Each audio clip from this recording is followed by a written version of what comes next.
I think perhaps one of the most interesting perspectives that we've seen on what's happening in Israel comes from Holocaust survivors. And for obvious reasons, there aren't that many of them left, but some of them are seeing things that certainly remind them of the horrors that they went through back in the late 1930s.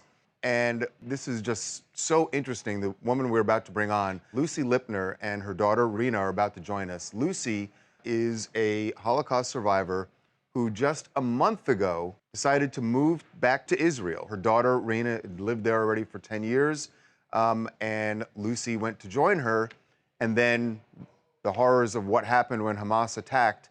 And so it is really interesting, I think, to hear her perspective on what is happening there in Israel right now. So they are joining us. Lucy and Rena, thank you so much for being here on TMZ Live. Thank you for having us. Lucy, particularly with your experiences, when you saw what happened a week ago Saturday, that must have brought back some terrible, terrible memories. It had, yes. Something that I had never expected that it would happen in this time and age.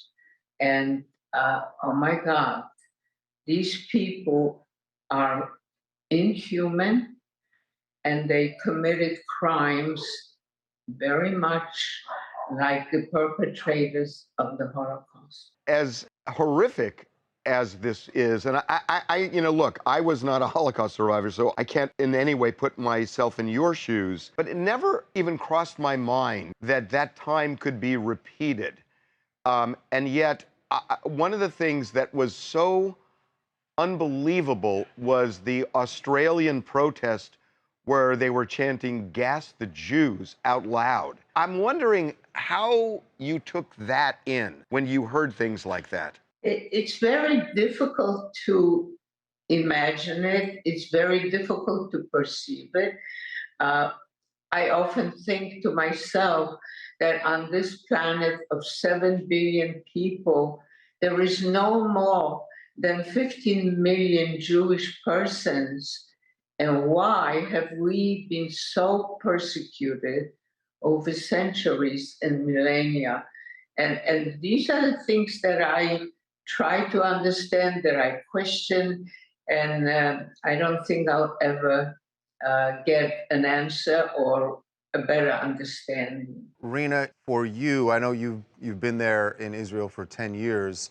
The timing of your mother arriving there and then having to endure this. I know that there are people here in the United States where you've lived, Lucy, that want you to come back. I'm just wondering, Rena, if you and your mother have thought about possibly coming back to the United States. How can I say this? The thought kind of goes in and out very quickly because, of course, we both have friends who love us, who we love, who just want us all to be safe. Just come back and you'll go back afterwards.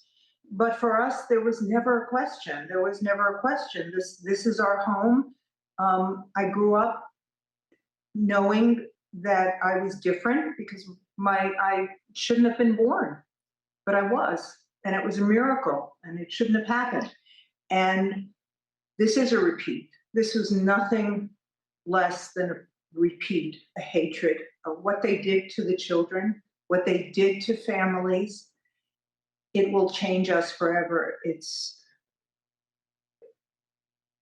But to answer your question, this is where we have to be. And I asked my mother, and I asked my son, who's living here, do you want to go back? And there was very little reaction time. It's like, no, of course not. It is an incredibly scary time over there.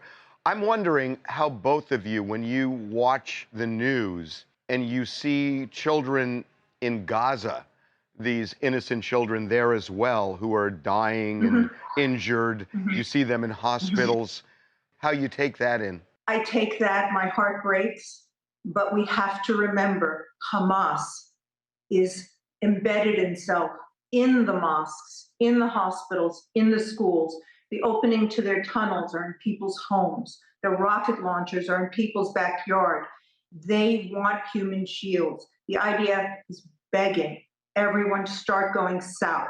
There are areas in the south of Gaza where they will not be hurt. And I am convinced that Egypt and Israel and the other countries will get together to provide relief for them, whether it's temporary tent cities, but they need to go south because the main concentration of Hamas infrastructure is in the north. So when you ask that, Harvey, please, let's remember that it is Hamas.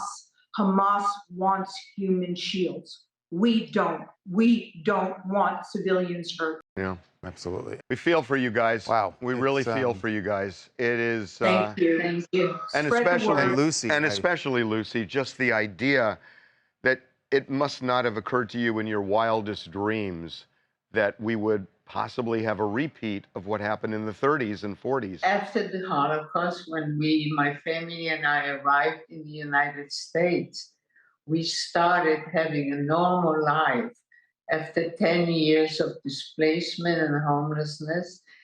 And we worked very hard. United States had made things possible for us to get a good education, to have a little bit higher standard of living. And who would have thought that anything like the Holocaust could happen now in the 21st century? We wish you the Absolutely best. true. Stay Absolutely safe, true. please. Thank you. We wish you nothing but safety and health. Harvey, Charles, Thank you. Thank you so much. Thank you. Oh, man. I can't imagine what goes through like Lucy's head.